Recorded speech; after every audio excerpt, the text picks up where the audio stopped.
Hey, welcome to the Simple Nutrition Podcast, a show that helps you learn practical and actual nutrition tips from an expert. I am your host, Leonila Campos, a registered dietitian with over 8 years of experience in the nutrition field. Hey, welcome back to another episode in the Simple Nutrition Insights Podcast. I am your host, Leonila Campos, registered dietitian. So pardon me for my raspy voice. For some reason, I lost my voice on Monday. Like Monday afternoon, I was totally fine. Monday morning, and then by the afternoon, like I was struggling with my voice, and so yeah. Anyway, so you're gonna hear my voice being different. That's okay. I might drink some water to help me, but we're doing okay here. So I wanted to do this podcast on fat-soluble vitamins just because I do get a lot of questions from my clients and my patients about like vitamin supplementation. Is it needed? Is it something that we should get? And so I wanted to start with the fat-soluble vitamins, and then in another episode, I will talk about the water-soluble vitamins because it's the bigger category. And so let's start there. And then in the show notes, always go to the show notes because there are usually links to resources. In today's episode, I'm also adding a handout that you can use as an educational handout for your reference. But I'll be also adding some links to like different studies or resources that talk more about the fat-soluble vitamins and the upper limits and all that. So if you're driving or if you're busy, you don't have to stop, right? You can always go back to the show notes and you'll find that information there. I really appreciate your support and listening.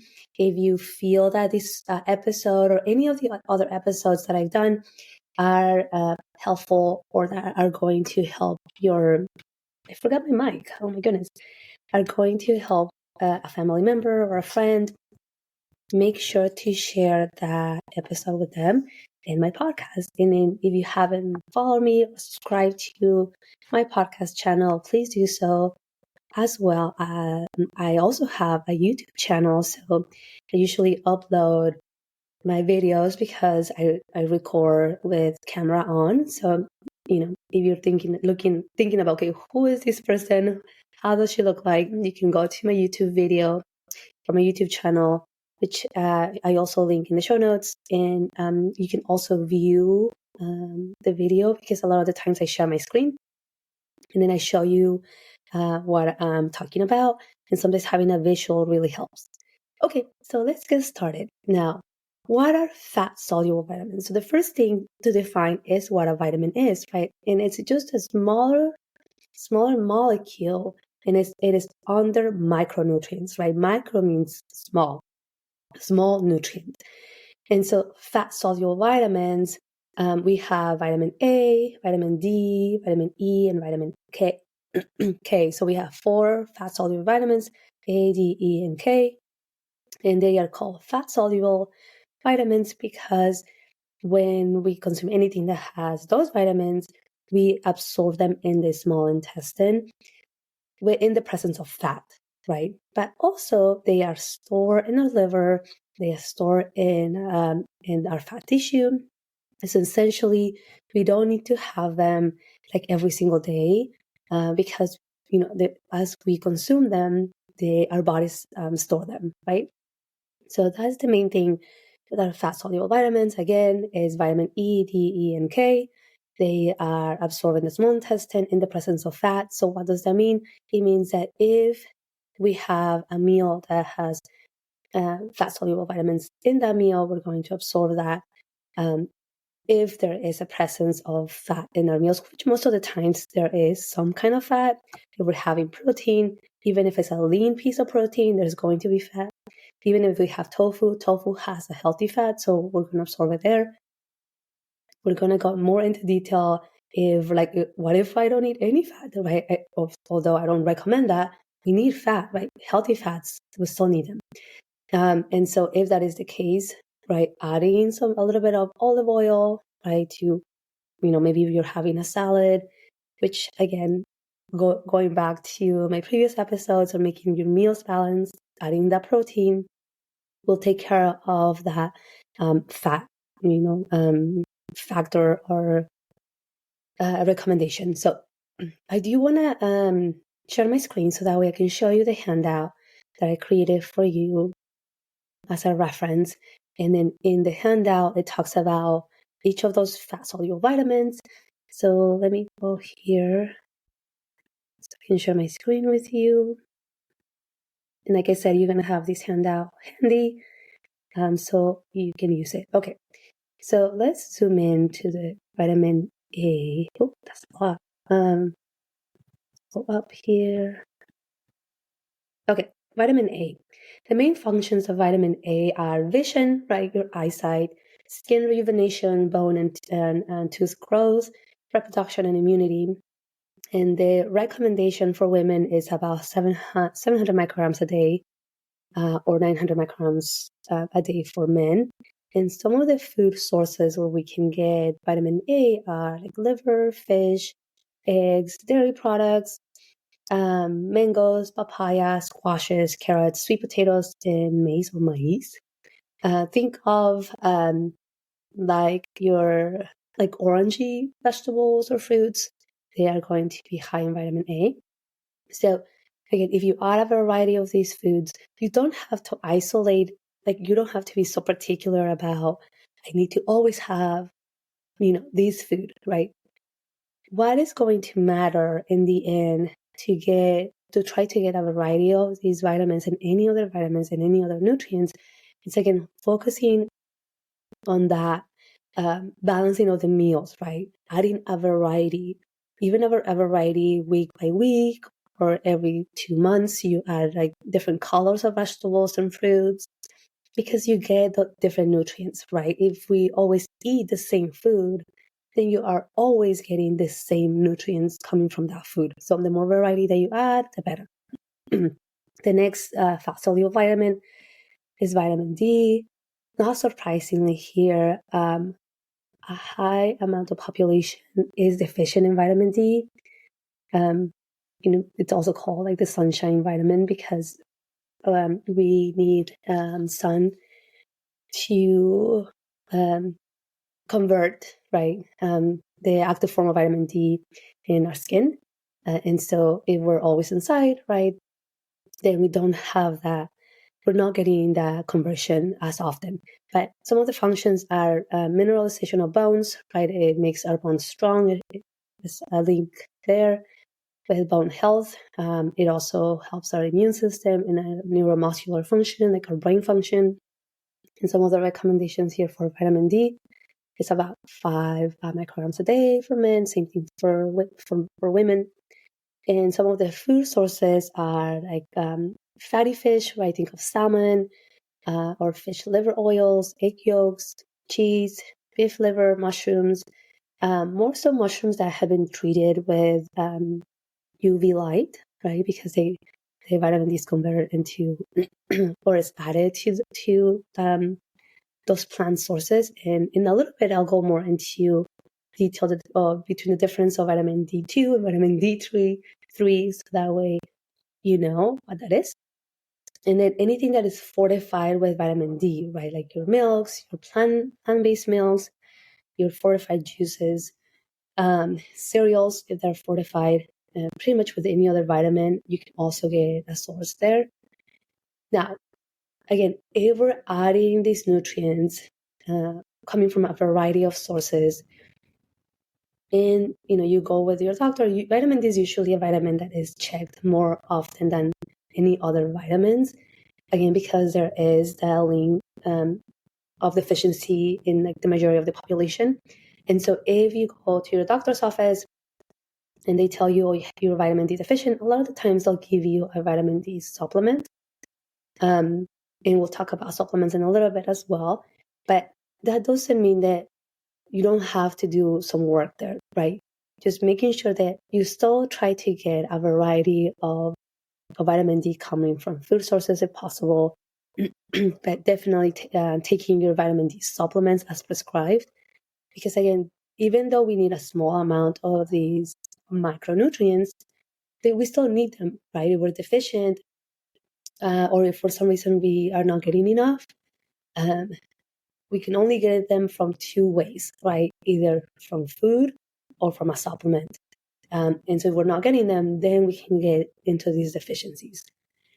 Vitamin E is next. And the functions, it acts as an antioxidant, it stabilizes our cell membranes, right? It helps with creating these healthy cells and just in general our a healthy body. And so the recommendation, right, for women is about 7 milligrams a day, and then for men it's about 10 milligrams a day. And some food sources are almonds, hazelnuts, peanuts, trout, salmon, red pepper, turnip greens, butternut squash, avocado, mango, and kiwi. Those are some of the vitamin E sources. And let's see, let's move on to vitamin K. Vitamin K, the main functions are synthesis of blood clotting proteins and bone proteins. So if you've had a baby, usually the baby will get like vitamin K, like a vitamin K supplement, again, because babies, they don't have vitamin K at all. And so they need that, right, as soon as they are born to help them with like blood clotting and to make sure they're not, they start to bleed. And then obviously as we start to get, as a baby, you get nutrients either from breast milk or formula, and you get that vitamin K. And as you get older, then we can get vitamin K from kale, collard greens, broccoli, spinach, cabbage, lettuce, blackberries, blueberries, kiwi. Those are some of the food sources where we can get vitamin K. If one of the questions that I get asked about vitamin K is like, do I need to stop eating these foods if I'm on a like blood thinner medication?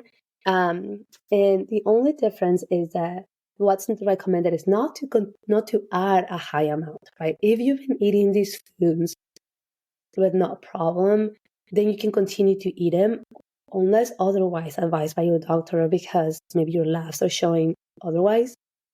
But it's usually not recommended to increase, right, these food sources when you start to take a blood thinner or something of that nature. But anyway, so I am going to, again, give you access to these little handout that you can have.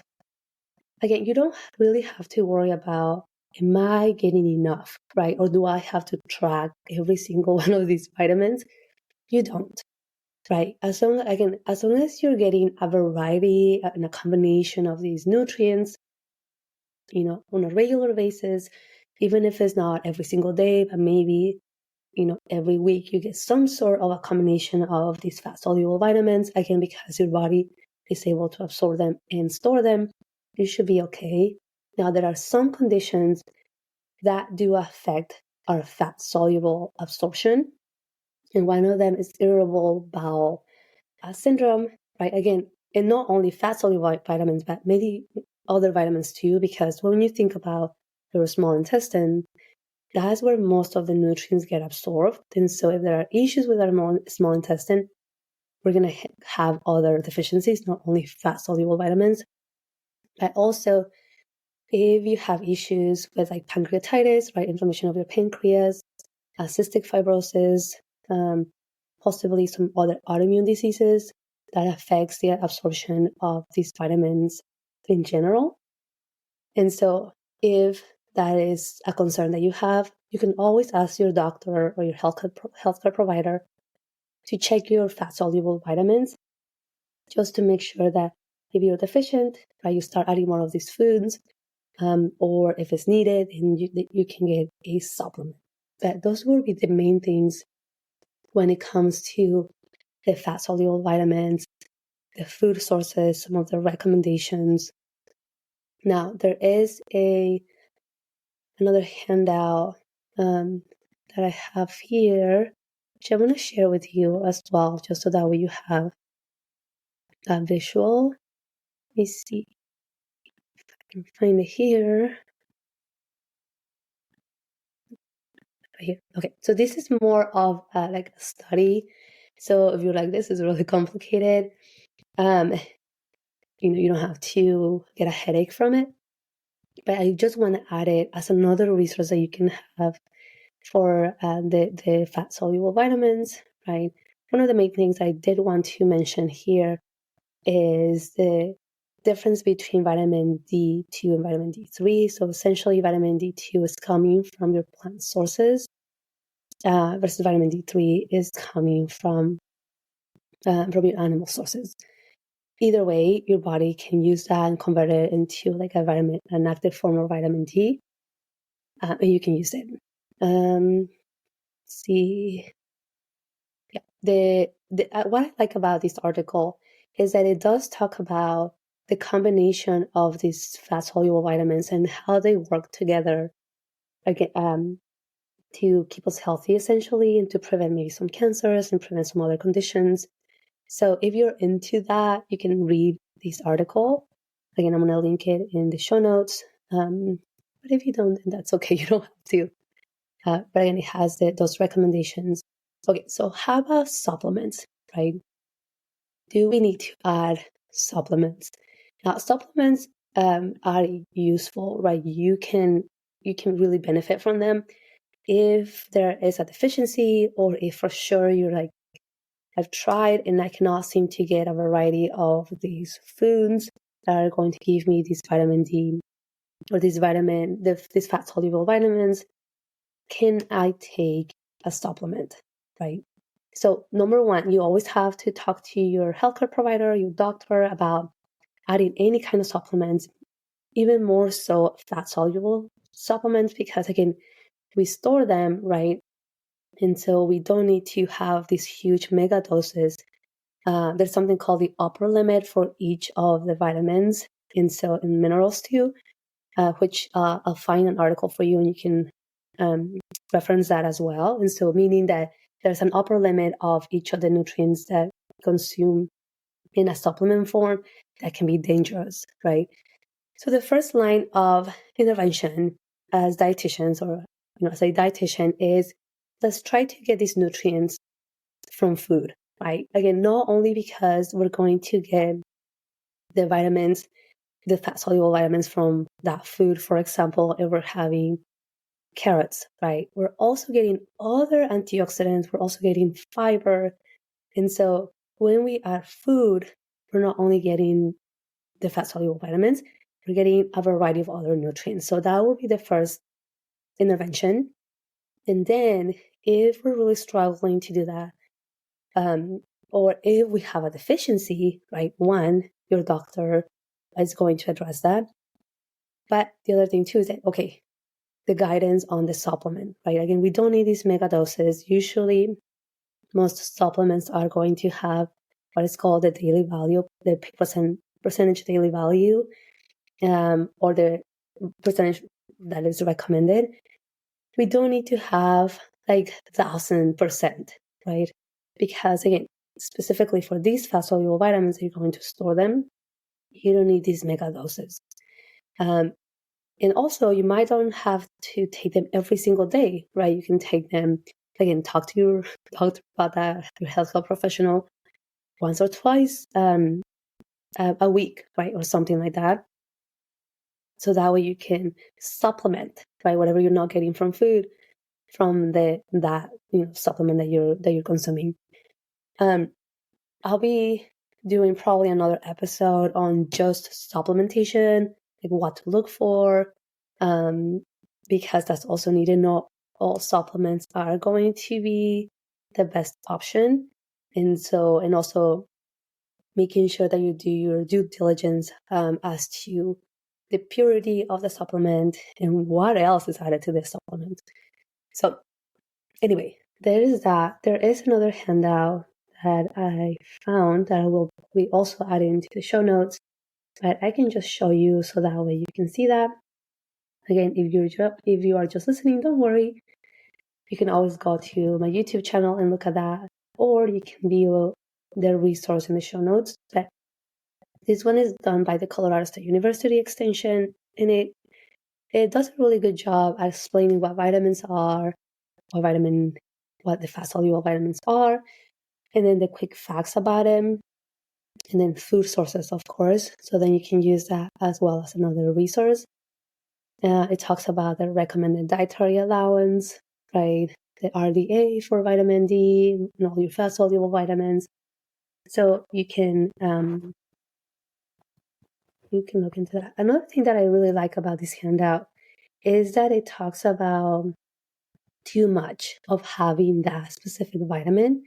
So to give you an example, right? Too much of vitamin A. Where did it go? Deficiency. Vitamin A toxicity, right? It includes dry and itchy skin, headache, nausea, and loss of appetite. Signs of severe overuse over a short period of time include dizziness, blurred vision, and slowed growth. Vitamin A toxicity can also cause severe birth defects and may increase the risk of bone loss and hip fractures. So there's that there as well, right? So if you're like, okay, I want to make sure that, I don't want prevention is key, right? So if you're taking these fat-soluble vitamins in these mega doses, like over 1,000% of the RDA, or just too much of it on a daily basis, then what you can do is just stop them for a little bit, right? Again, because your body's storing them, so it's not that you're going to become deficient. But if you have the ability, right, to eat a variety of these foods, focus there instead, right? If you have these other health conditions that I mentioned, cystic fibrosis, pancreatitis, irritable bowel disease or syndrome, then talk to your healthcare team, right, to give you more guidance there. But again, if you're able to eat, right, it's better to get these nutrients from food first. So anyway, there is that handout for you. So just to recap here, this episode is about fat-soluble vitamins, right? I define what a fat-soluble vitamin is, what is a vitamin in essence, and I talked about each of the fat-soluble vitamins, vitamin A, D, E, and K, what their functions are, the recommendations, and the food sources. There is a handout for you that you can use. You can share it with whoever you want to share it with. You can put it on your fridge if you want to, or in like a little binder. I'm going to add these other links of other resources that you can use, right? Again, thinking a supplement is not going to be a replacement of food, right? Unless, again, if for some reason, medical reason, you're not able to get a variety of these foods, then you can, use your supplement. But food is first. And yeah, any questions that you have, again, you can always reach out to me. You can put it in the comments. You can go to my YouTube channel, or you can email me at fueledbyleo@gmail.com. And you can reach out to me, or you can call me or send me a text at 559-512-0404. Okay. I'll be doing another episode on the water-soluble vitamins, which is the rest of the vitamins. It is a bigger category, so I'll spend a little bit more time there. But again, you'll have resources that you can use as a reference. All right, my friend. Well, thank you for joining me today. Remember to stay strong and stay healthy and safe. I will see you and talk to you in another episode. Bye-bye for now. This podcast, the links and resources provided are for the purpose to educate only and are not a replacement for medical advice or nutrition therapy. I suggest you seek out the help of a trained professional to help you with your specific situation and needs.